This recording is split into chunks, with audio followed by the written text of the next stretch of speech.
A Course in Miracles, Chapter 15, Section 9, The Holy Instant and the Attraction of God.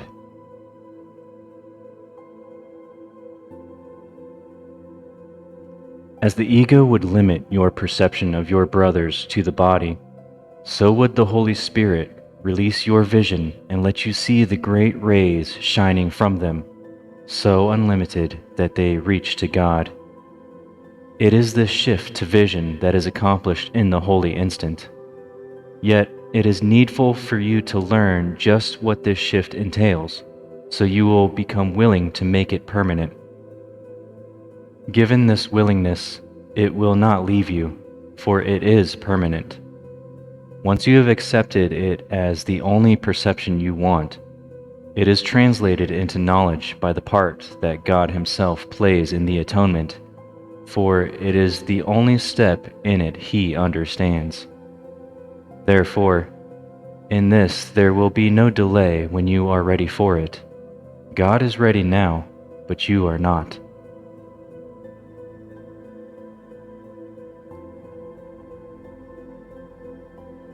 Our task is but to continue, as fast as possible, the necessary process of looking straight at all the interference and seeing it exactly as it is. For it is impossible to recognize as wholly without gratification what you think you want. The body is the symbol of the ego, as the ego is the symbol of the separation, and both are nothing more than attempts to limit communication, and thereby to make it impossible. For communication must be unlimited in order to have meaning, and deprived of meaning, it will not satisfy you completely. Yet it remains the only means by which you can establish real relationships, which have no limits, having been established by God.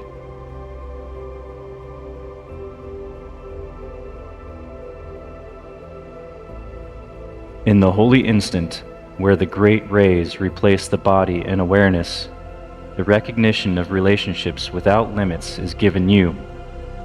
But in order to see this, it is necessary to give up every use the ego has for the body, and to accept the fact that the ego has no purpose you would share with it. For the ego would limit everyone to a body for its own purposes, and while you think it has a purpose, you will choose to utilize the means by which it tries to turn its purpose into accomplishment. This will never be accomplished, yet you have surely recognized that the ego, whose goals are altogether unattainable, will strive for them with all its might, and will do so with the strength that you have given it.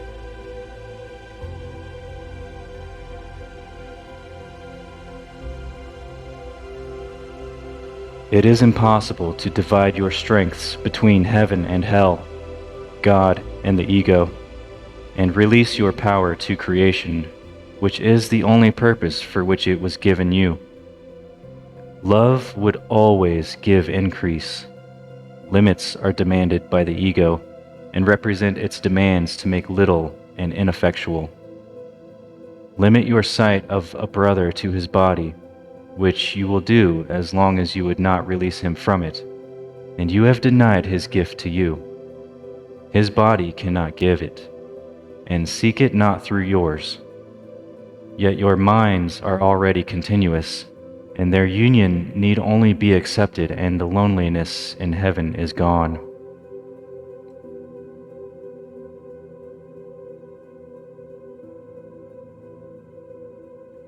If you would but let the Holy Spirit tell you of the love of God for you, and the need your creations have to be with you forever, you would experience the attraction of the eternal. No one can hear Him speak of this and long remain willing to linger here, for it is your will to be in heaven, where you are complete and quiet, in such sure and loving relationships that any limit is impossible. Would you not exchange your little relationships for this? For the body is little and limited, and only those whom you would see without the limits the ego would impose on them can offer you the gift of freedom.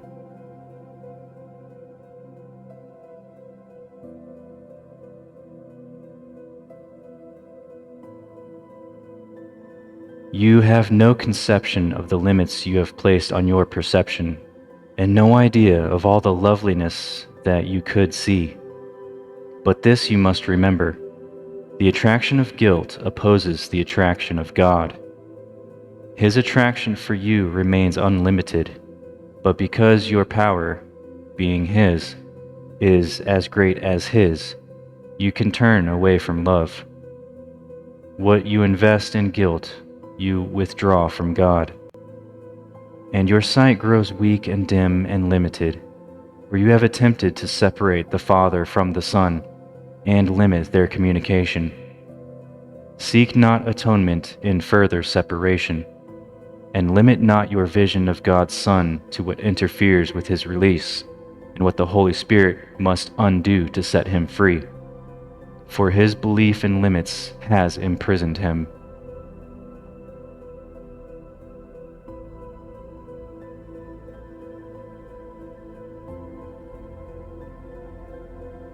When the body ceases to attract you, and when you place no value on it as a means of getting anything, then there will be no interference in communication, and your thoughts will be as free as God's.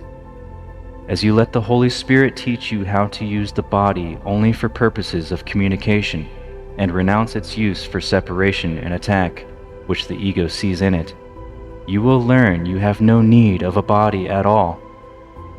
In the holy instant, there are no bodies, and you experience only the attraction of God. Accepting it as undivided, you join Him wholly in an instant, for you would place no limits on your union with Him. The reality of this relationship becomes the only truth that you could ever want. All truth is here.